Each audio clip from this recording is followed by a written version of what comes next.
Hello and welcome to The Extra Mile. I'm Linda Boudreaux. Our guest today is Patrick Mulhearn. He is the Executive Director of Celtic Media Center out of Baton Rouge.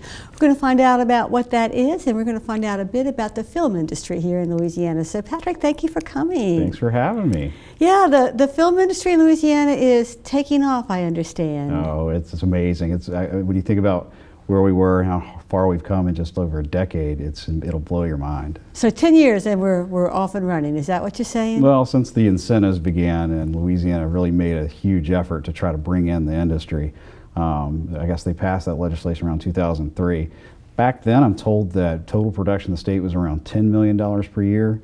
It's now at like 1.3 billion with the B. Wow. So that's a long way to go. That's in just a decade. In a short amount of time. Yeah. That's right. So I don't know if you know this or not, but do you know what the thinking was back then when somebody got the bright idea that maybe we should focus some of our resources on film? Because it's a great industry. Absolutely. You know, and Louisiana had a really proud film history. And when you go all the way back, we go back to the silent era. The first Tarzan of the Apes was shot in Morgan City. Oh, really? I guess in like 1917. This little weird trivia I picked up along the way. You know, they even lost their lead. They lost their Tarzan to World War I. That shows how long ago it was. But you know, there were so many films that shot in the silent era. But you go all the way up to just American classics like A Streetcar Named Desire, right. Long Hot Summer, Easy Rider. These were all films that shot in Louisiana. You know, most of the time Louisiana would star as Louisiana, and you know, especially New Orleans would star as New Orleans, and that was the case in the 90s. And so we went back and looked. There were years in the 90s when Louisiana probably would have had at least 20 productions that would have earned tax credits if tax credits were around back then, that being budgets of $300,000 and above. So we had a film history, but as you got towards the end of the decade, those numbers started to decline to the point where we got around the turn of the century, I guess around 2000 or so, we may have actually gotten blanked where there was no production. So everybody asked, well, what happened? Well, you can blame Canada. Canada came along and they came up with an incentive and what they call runaway productions, or productions that are willing to leave California or Hollywood to go shoot somewhere. They're all going straight for Canada. So the people we had here who were working in the film industry were, kind of hurting. There wasn't a whole lot going on, and so they came up with this idea to incentivize productions to actually come back. And nobody had any idea at the time just how well it was going to work. But now, of course, we double for a lot of places. New Orleans isn't just starring as New Orleans. It still does a lot, right. But but now it can be a whole metropolitan now area. It's anything anywhere, and everything. That's anywhere. exactly right. And it's not just New Orleans now. I mean, we've seen so much in Baton Rouge. You've got Duck Dynasty up in Monroe. Who'd have thought? If it weren't for those tax credits, we wouldn't have Duck Dynasty. Oh, really? Or Swamp People. All of these things happen as a result of this incentive that they came up with. That's interesting you said it, because I always thought the incentives had to do with the movie industry, not reality TV. Well, it's all what we call motion picture. Okay, so really it opened the door for all kinds of video production. And scripted television. HBO's True Detective, which I'm sure is going to end up winning a bunch of Emmys. That was a really, really good show. And it showcased a lot of this area.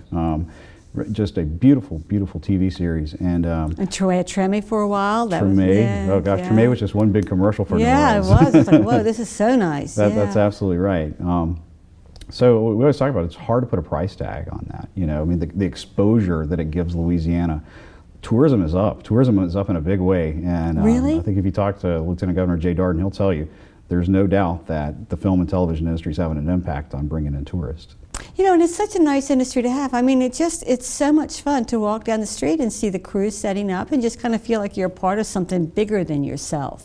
And I guess that's kind of a typical pedestrian attitude about it, huh? It is, Well, you're kind of like, I've been around it a little too much now, but what I do see are jobs. I mean, that's the main thing. When you think of the time, talent, materials that goes into building these massive sets that they have. We once had a set at Celtic that they said it cost over $1.5 million to build, $1.5 million to build a set. To build one set that it would end up in most of the movie. But the theory is that when you think about all the painters and all the electricians and all the carpenters, it's just like building any kind of a house or anything. So you've got that going on. But then you've also got, the lumber, supplier, and you've got the glass, and, everything that goes into building a home is basically going into building a set that basically gets torn down in the end. But it's also the people that are on the set. These film industry jobs pay over $50,000 to start. Oh, okay. So these are good paying jobs, and so when you think of the small army that's there and how they're having to be catered to because they've got they've all got to eat. That's literally catered to, like lunch and dinner. That's right. It has a huge economic impact on wherever film shoots. Oh, absolutely. I was just thinking, everything is so connected. Like you said, it's about the lumber, it's about the paint, it's about the electricians, it's about the sound guys, it's about the video, everything. How do you even begin to get a workforce ready for something like this? Well, it's tough. It's tough to meet demand. I mean, there is enough production that's coming through Louisiana right now.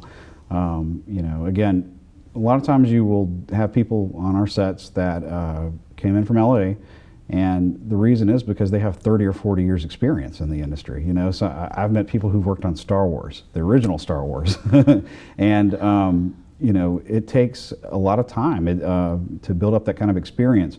The nice thing is that in Louisiana, whereas it would take you decades to get to where some of these people are, they're doing this in a matter of years now. So we're fast-tracking people. We're fast-tracking people. There's no doubt about that. And bigger than that, we're proving now that it's not just a quantity of production that we're putting out. We're not just putting out something that's just going straight to DVD. We have films that are being nominated for Best Picture and winning Best Picture, like 12 Years a Slave this year. That just makes me fluff my feathers. I am just so proud, that we're doing that. And that was produced and filmed here in Louisiana. Certainly was. It was shot in the river parishes. Now that plantation, it's going to kill me. I can't remember the name of it off the top of my head. But it's a tourist draw now. People want to go see where this film shot. And if you haven't seen the film, it's an amazing film. I get the feeling that they're going to be showing that in high school classrooms, from now on, I have not seen it yet, but I do need to sit down and watch it. Yeah, so it's a part of our culture in America, and so it's neat that Louisiana is able to, contribute to that. So we do have, as you said, a lot of really outstanding films that are starting to be filmed here. Do people like from California or LA or Hollywood come and kind of look at places? I mean, how do you even get them here? Aside from the tax incentive, how do they know where to go, how to set it up, the whole thing? Well, I mean, let's face it, we have an interesting culture here. So we have that going for us. So it's not like they're going to some place that's boring and there's nothing to do. So they're happy to come. They do like coming here. Because they all know, it's a great place to visit. But a lot of them are finding it's a great place to live too. When you think of like cost of living in Lafayette or Baton Rouge or New Orleans is a fraction of what it is in Los Angeles or New York or some of these places. On top of that, again, just think about like housing, what will get you a shoebox in West Hollywood will get you a mansion, exactly. outside of Lafayette. So, we certainly, if it's a numbers thing, we have that going for us, but a lot of times we like to complain about how bad the schools are, or how bad the roads are. I was just thinking that as you were talking, like how does that work? We have a lot of, and we have a long way to go with that. But what they're finding and what they're telling me is that they feel like Louisiana is a state that's on the way up, that maybe we've already hit our bottom and things here seem to be improving. Whereas in California, that's a state that's deep in debt and things may be on the way down. So it's where you are in the food chain, huh? That's right. I mean, trust me, California's lived a very, they've lived very well for a long time, It's cost them a lot of money. And so now their schools are not necessarily, their public schools are not great by any means. Okay. We've all heard about the Los Angeles traffic jams. I mean, it's kind of the way of life here is really not a bad way of life at all. And in fact, the quality of life here seems like it just gets better all the time. And so that's attractive. So some of these people that are coming maybe to make a movie are actually ended up buying a house and raising their kids here and becoming citizens of our state. No question. I have a lot of them that are good friends of mine now. So the whole film industry is really raising the levels of Louisiana. That's right. Yeah, it's sort of changing the fabric of Louisiana. I mean, this is an oil and gas state. Has been for a long time. Always will be. But this is sort of kind of diversifying the economy and kind of diversifying the culture a little bit.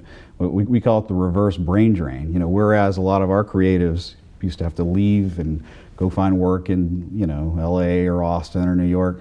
Now they're coming here, you know, and so that's a trend we want to see continue. Okay. And what are before we get into what we're doing to keep that going, I think my question is really going to lead to that answer. But very briefly, in layman's terms, explain to me what those tax credits and those incentives that we're offering the film industry, how do they work and how do they help the industry come here? Sure, and a lot of people think that they're really complicated and difficult to understand. That's why I asked, give me the skinny here. It is not.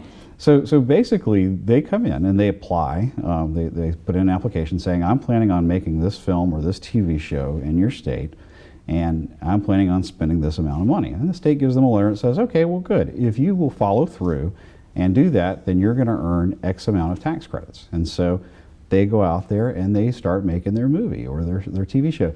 They spend that money here, and they can't get a dime until they actually spend the money. So they, in the end, they prove how much money they spent in the state of Louisiana. They get a 30% tax credit for what they spend. So whether it's like, you know, the crew or the hotels or the restaurants or the equipment or, you know, booking a studio like Celtic, they get a 30% tax credit for doing that, okay? Then they get an additional 5 for all the Louisiana residents that they hire that are on their payroll. Oh, so there's an incentive to hire absolutely. residents. It pays to be local. That's, again, another reason why a lot of these people are deciding that, you know what, maybe I should be a Louisiana resident. Wow, okay. And so, you know, again, it's a tax credit. So let's say that you had tax liability in the state of Louisiana. Let's say that you wrote these, you're a big business and you write, you know, big checks to the state of Louisiana each year for your income.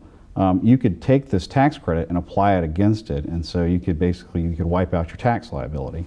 The problem is a Warner Brothers or a Disney may not have a massive amount of tax liability in Louisiana already. But what's so brilliant about Louisiana's system is you can sell that tax credit to somebody who does have that kind of liability. That's legal? That's absolutely legal. Absolutely.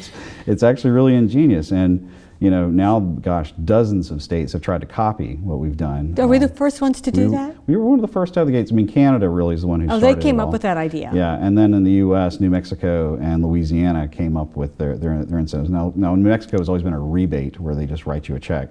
This is kind of I think maybe a better system because a Louisiana company or an individual can buy these tax credits and they can offset their liability. So that means if I'm a mom and pop business or I'm a dentist or whatever, and I've got this liability and I normally write the big check to the state of Louisiana, I can buy one of these film tax credits and I can, you know, obviously you buy it at a discount.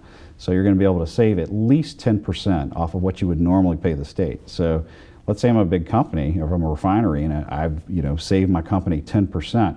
I might go out and buy another, you know, I might start building another plant, or I might, you know, hire some more employees, or if I'm an individual, maybe I go out and buy a bass boat, you know, and that's, again, putting money back in the local economy. So everybody really does win. Everybody sort of wins with this. That's absolutely right, you know. That's amazing. Yeah, I think we got it right. Yeah, that's amazing. So then it really kind of helps support all the various industries while bringing in the film industry. Exactly. And so what is this about the 5% for Louisiana citizens? Does that go, that's an additional 5% tax credit? Yeah, that's right. You know, on a, let's say they hire, I'm assuming you're a Louisiana resident. I am. And if you get hired on one of these productions, they get a 35% credit on whatever they paid you. Now that's like, I think capped at like $1 million, but let's say that, you know, if you made less than $1 million, they're going to get 35%. And again, they could actually sell that back to the state of Louisiana, and the state of Louisiana would honor it for 85 cents on the dollar. Okay. So they could basically turn that into cash, you know, and so the state would save. So they have some options. They have options, yeah. Okay. So the fact that the state actually guarantees it makes it that much more appealing to productions.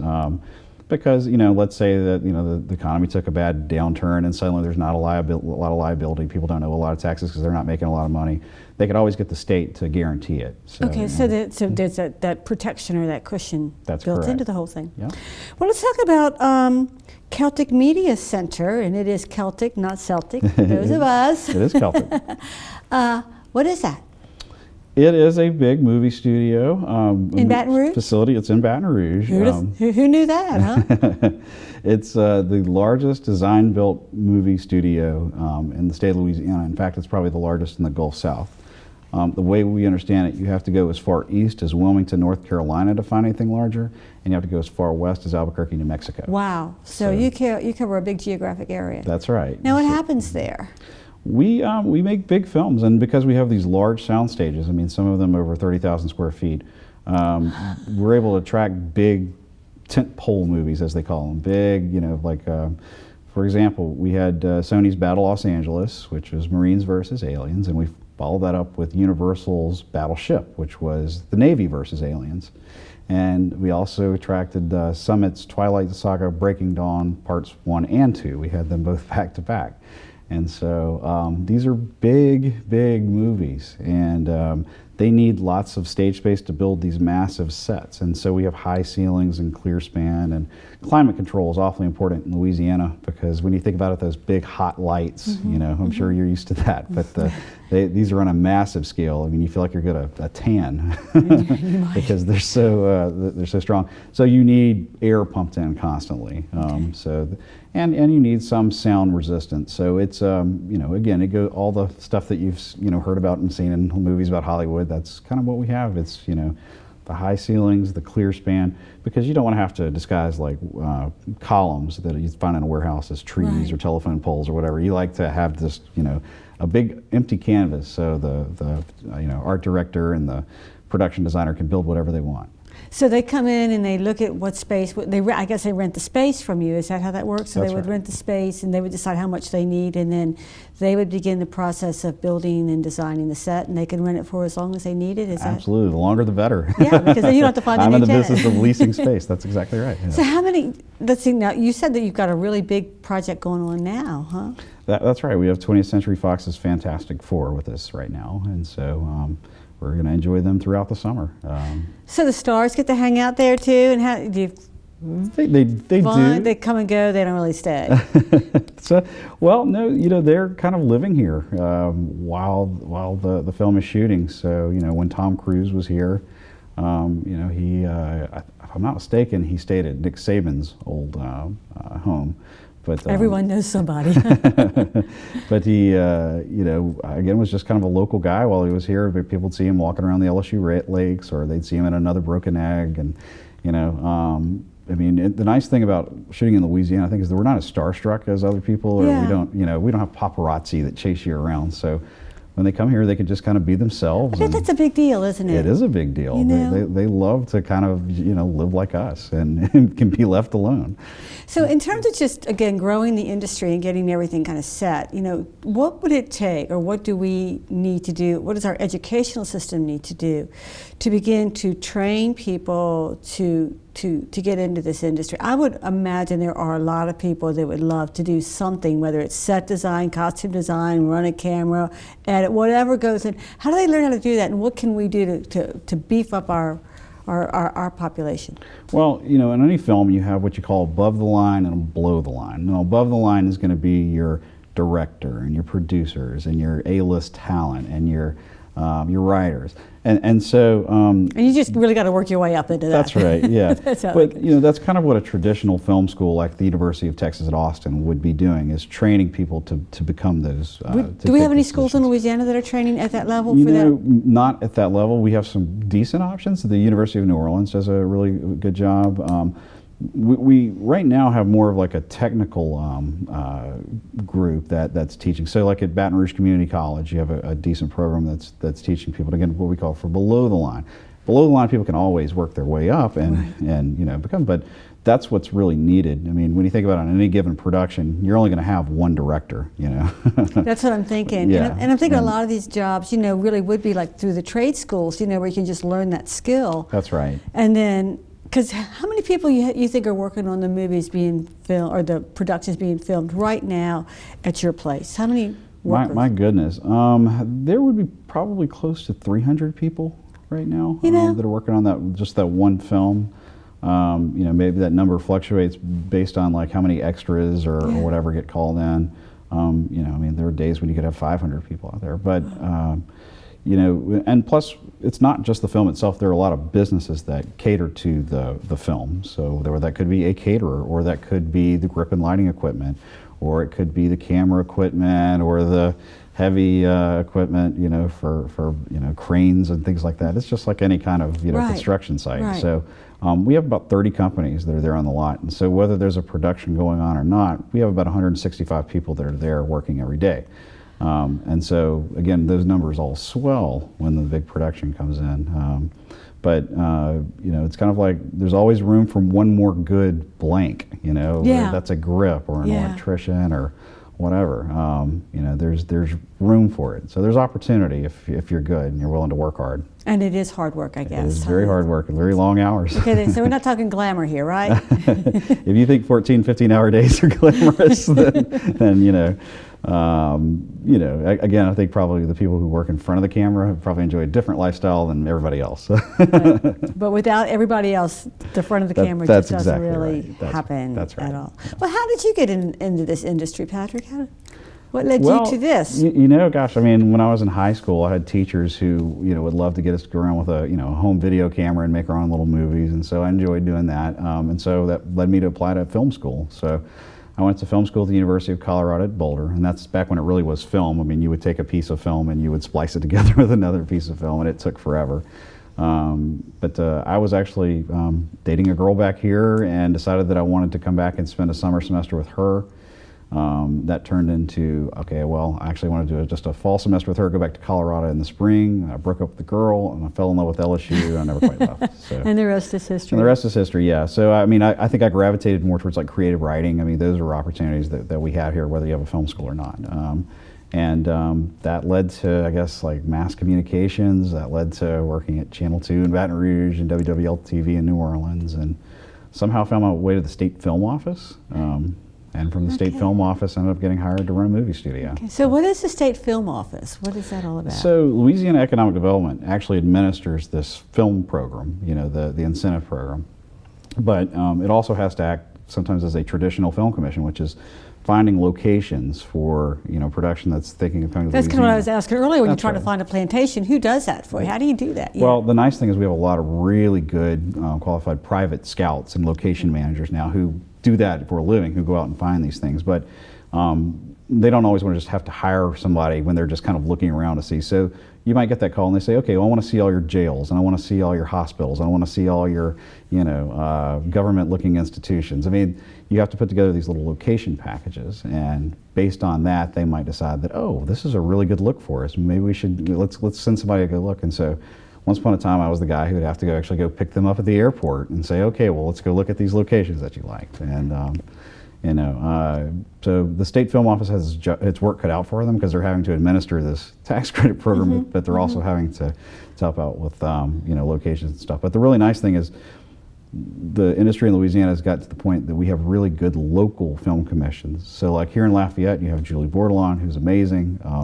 You know, you've got Liza Kelso in Baton Rouge, you've got Katie Williams in New Orleans, you've got Arlene A. Cree in Shreveport, and I mean, they do those jobs. I mean, they are the ones who, yeah. So really, as it grows and gets more, gets some depth to it, then we're setting up kind of like satellite offices or people within a community that can really find those places. That's right. If your community wants to have film work there, you need somebody who's sort of in charge of being able to help them with the logistics of what they're going to need if they decide to shoot in your area. Somebody's going to be able to provide them photos and know, you know, who owns what piece of property, and somebody's going to be able to tell them places where they can, like, you know, where they can lodge and where they can dine and where they can find this and that. Where they can do their laundry. I mean, all the stuff that you got to be able to do. That's right, exactly. Yeah. It's being able to cater to a small army. That's right. So is it competitive to get a location? It's very, very competitive. Again, now that Louisiana started this revolution of incentives, 40-something states followed suit, and now several dozen countries. And so there are only so many projects worth chasing, you know, and everybody's chasing after them. Yeah. And so it's extremely competitive because other countries will go all out. I mean, our biggest competitors right now are the United Kingdom and Canada. And but it's cheaper to get here. it certainly can. It's cheaper once you get here. That's right. Yeah, and you don't have to fly across the ocean. That's right. Like you know, but we have a tough time with Vancouver because Vancouver's in the same time zone as Los Angeles. Yeah. It's just a straight shot up there. So I guess partly it's what they're looking for and that kind of thing. You know, the geography and the climate. That's right. It's logistics. It's the little things. I I mean, Atlanta is probably our biggest competitor of all right now, and that's because you can catch a flight to Atlanta from anywhere in the world. Makes it a seems. difference. It That's makes a right. big difference. So And usually it's just, you don't have to, it's a direct flight to Atlanta. that's exactly right. If we could get a direct flight from either Baton Rouge or Lafayette to Los Angeles, that would be amazing. That would help us so much, because right now they're going to connect in Houston or Dallas, Right. sometimes Memphis. Or the worst is when they have to actually fly to Atlanta to catch a direct flight. Which So- happens all the time. So everything matters. We're out of time, but all these little pieces all Absolutely. work together They do. to create an industry that is really going to be a sustainable avenue for Louisiana. which Yes, is- ma'am, absolutely.